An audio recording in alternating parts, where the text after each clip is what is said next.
Hey guys, my name is Alan and I'm the new content manager here at corporate. Prior to me being the content manager, I was in the field, just like you, as a leasing professional. What that means is I know what it's like to go through the slower months or the slower season, we call it, where tours aren't flown in as frequently as they were when it was warmer outside. With that being said, I have some tips that worked for me when I was in the field and hopefully they can work for you as well. So let's get right into it.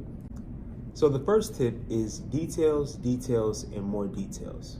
As a leasing professional, we all have 2 or 3 things that are our go-tos when it comes time to describe our amenities and our features on the property. I challenge you to find 2 or 3 new ones. Highlight that maintenance team that you love so much that the future resident is going to love as well. Or highlight that neighborhood shop that you love so much and you love their fajitas or you love their sandwiches or whatever the case may be.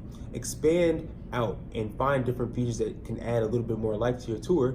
That way it doesn't feel like you say the same things over and over again and kind of downgrades your tour a little bit. So the next tip is realizing that the neighborhood is also a part of your community.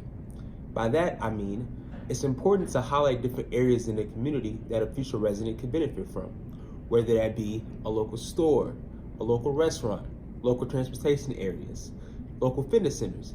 There are a lot of areas that a resident can definitely benefit from outside of the community. And it's important for you to highlight that so they know that, hey, this isn't just a great community, it's also a great neighborhood in the surrounding area. This brings me to my last point, which is telling a story. One of the biggest components into having a great tour is allowing the prospect to visualize themselves living there. What this means is when you're inside of that apartment, it's important to highlight different areas where they can see their furniture aligning, whether that be the dining table or the bed or a bookshelf. It even gets more in detail if you highlight different features inside of that apartment that are important to the prospect. If they say they like to cook, you can highlight the spacious countertops, or if they have a lot of things to store, the spacious cabinets. You can even take it one step further by creating a narrative with your amenities and features on the property. If you have a coffee machine, you can paint that picture of a perfect Saturday morning before they go to the gym. Or if you have a courtyard or a rooftop, you can create that perfect Saturday afternoon where they hang out with friends before going to do something else later.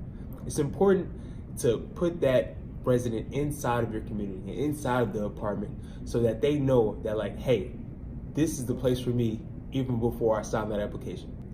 Following these 3 tips, I know that you add a new energy and make sure you hit home on all of your tours.